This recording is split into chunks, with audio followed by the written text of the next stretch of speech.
just like the U.S. trade issues with China, South Korea also has one with Japan, even though it is not as talked about like the one between the world's two giants.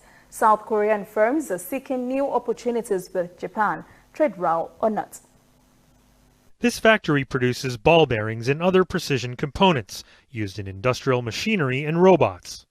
But so far, business has been difficult trying to compete with products from Japan. Customers have been inclined to source more high-quality, yet expensive Japanese imports.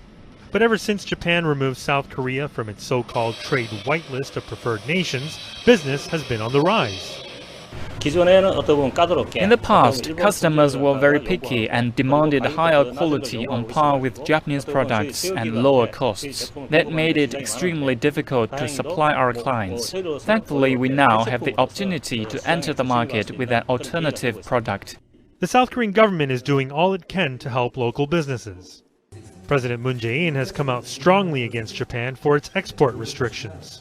His administration retaliating by removing Japan from its own trading whitelist. South Korea's semiconductor industry was the first victim in this latest trade dispute with Japan. Experts say companies and industries will inevitably adapt and adjust, but not without any negative impact on South Korea's economy.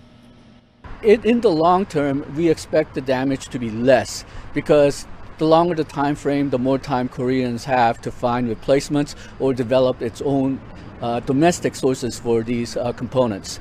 But the short term, if Japan does decide to really control the export of these items and restrict exports to Korea, the short-term damage will probably be as estimated somewhere between 2 to 5% of the GDP at worst. This company was the first in South Korea to develop harmonic decelerator technology for robotic use. Finding meaningful buyers for their products has been a separate challenge.